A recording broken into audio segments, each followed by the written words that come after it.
तो हेलो दोस्तों, कैसे हो आप सब लोग। दोस्तों आज की इस वीडियो में हम नेवी एमआर जीके जीएस को जो है दोस्तों आज की इस वीडियो में कवर करने वाले हैं, जो कि दोस्तों हम लोग कवर करेंगे ट्रिक के साथ। दोस्तों जैसे इसमें है एनीमोमीटर का उपयोग क्या मापने में किया जाता है, तो दोस्तों इसको जो है हम ट्रिक के साथ कवर करेंगे, जिससे दोस्तों आप लोग जल्दी इसको भूले ना।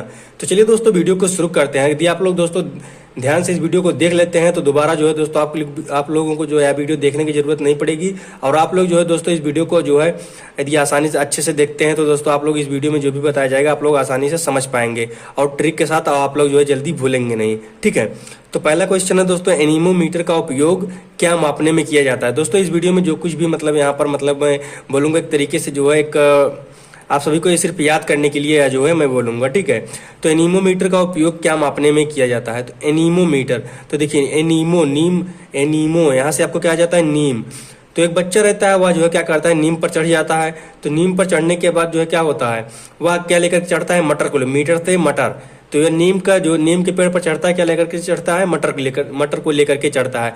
मटर को लेकर के जब वहां पर चढ़ता है उसके बाद मटर को खाने लगता है। अचानक क्या होता है दोस्तों, अचानक जो है बहुत तेजी से जो है पवन का वेग चलता है, और वह क्या हो जाता है, उसको जो है अचानक जो है फिर उसके बाद जो है उसको नीचे उतरना पड़ता है। यानी कि जो है जब बहुत तेज पवन का वेग चलने लगता है तो उसको जो है नीम के पेड़ से जो है मटर लेकर के अपना जो है नीचे उतरना पड़ता है। तो नीचे उसको जो है क्यों उतरना पड़ता है, क्योंकि अचानक जो है पवन का वेग जो है बहुत तेज हो जाता है। यानी कि जो है दोस्तों पवन का वेग जो है बहुत ही तेज हो जाता है, जिसके कारण उसको जो है नीम के पेड़ से जो है नीचे उतरना पड़ता है मटर को लेकर के। तो एनीमोमीटर का उपयोग क्या मापने में किया जाता है, तो पवन का वेग। आप लोग जो है इस तरीके से याद कर सकते हैं। आप लोग जैसे ही देखेंगे एनीमोमीटर, इसके बाद आपको कुछ याद आएगा, एनीमो यानी कि जो है नीम के पेड़ पर चढ़ा था, उसके मटर को खा रहा था, उसके बाद जो है अचानक जो है पवन का वेग यानी कि हवा का जो है बहुत तेज चलने लगा, उसके बाद जो है इसको जो है नीचे उतरना पड़ा। तो यानी कि पवन का वेग, जैसे आप देखेंगे दोस्तों कुछ इस तरीके से जो है आपको पवन का वेग यानी कि जो है याद आ जाएगा। तो इसका कौन सा आंसर सही हो जाएगा, तो इसमें जो है राइट आंसर क्या हो जाएगा, पवन का वेग। ठीक है, अब चलते हैं दोस्तों अगले क्वेश्चन की तरफ। अब उसी तरह से जो है दोस्तों दूसरे क्वेश्चन को भी हम समझते हैं। प्रश्न नंबर 2, पीयूष ग्रंथि मानव शरीर में किस स्थान पर पाया जाता है। तो देखिए दोस्तों इसको समझने के लिए, अच्छे से याद करने के लिए देखिए दोस्तों, एक पीयूष नाम का लड़का रहता है जो कि पढ़ने के लिए जाता है। तो पढ़ने के लिए जा रहा होता है, अचानक जो है वह जो है गिर जाता है। लेकिन दोस्तों आश्चर्य की बात यह होती है कि जब वह गिरता है तो उसको कहीं पर भी चोट नहीं लगती। उसको जो है सिर्फ कहाँ पर चोट लगती है, उसको सिर्फ चोट लगती है तो उसके दिमाग में लग जाती है, यानी कि जो है दोस्तों उसको मस्तिष्क में चोट लग जाती है। तो इसका सही आंसर क्या हो जाएगा, इसमें हो जाएगा मस्तिष्क में।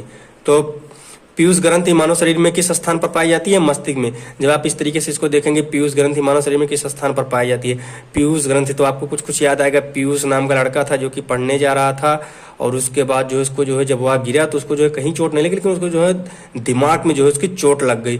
तो आपको जो दिमाग यानी कि सिर्फ जो है उसके मस्तिष्क में चोट लगी थी। तो जैसे ही आप देखेंगे पीयूष ग्रंथि, उसके बाद तुरंत आपको जो है मस्तिष्क में जो है याद आ जाएगा कि उसके जो है मस्तिष्क में चोट लगी थी। ठीक है, अब चलिए देखते हैं उसी तरीके से जो दोस्तों अगला क्वेश्चन, सोडियम को जल में डालने पर कौन सी गैस निकलती है। देखिए दोस्तों सोडियम को जब हम जल में डालते हैं तो कौन सी गैस निकलती है, तो सोडियम।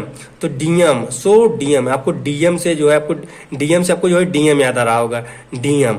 तो डीएम को जो है यदि एक आदमी था जो कि डीएम को जो है जल पिला रहा था, तो जैसे ही उसके गिलास में जल को डाला, उसके बाद क्या हुआ, डीएम जो थे क्या थे, बहुत ही ज्यादा जो है हाई थे, क्या थे, बहुत ही ज़्यादा उनके अंदर जो है उनके अंदर जो है बहुत ही ज़्यादा जो है लो एनर्जी थी।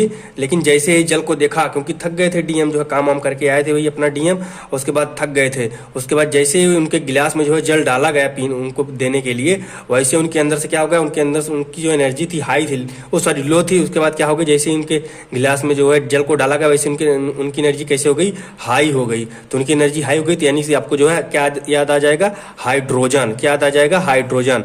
तो सोडियम को जल में डालने पर कौन सी गैस निकलती है, हाइड्रोजन। तो जैसे ही आप सोडियम को देखेंगे जल में डालने पर कौन सी गैस निकलती है, जैसे आपको या क्वेश्चन मिलेगा तुरंत ही आपको जो है कुछ याद आएगा कि डीएम को जैसे ही गिलास में जल डाला गया था तो उनकी एनर्जी जो थी लो थी, लेकिन जैसे जो है गिलास में जल डाला गया उसकी वैसे उनकी एनर्जी क्या हो गई, हाई हो गई। तो हाई हो गई यानी कि हाइड्रोजन। जैसे आप सोडियम को देखेंगे उसके बाद ऑटोमेटिक जो है आपके अंदर जो है हाइड्रोजन यानी कि हाई हो गई थी उनकी एनर्जी, तुरंत ही आपको जो है हाइड्रोजन याद आ जाएगा। तो चलिए चलते हैं अब दोस्तों अगले क्वेश्चन की तरफ।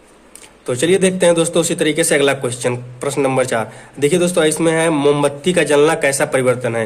देखिए दोस्तों मोमबत्ती को जो हम जलाते हैं तो मोमबत्ती क्या होता है, जलने से पहले क्या हो जाती है मोमबत्ती, मोमबत्ती क्या होती है, पिघलती है। तो जब मोमबत्ती पिघलती है तो कैसे बन जाती है, पिघल करके एक रस की तरह बन जाती है। कैसे बन जाती है, एक रस की तरह। जब मोमबत्ती पिघल जाती है रस की तरह बन जाती है।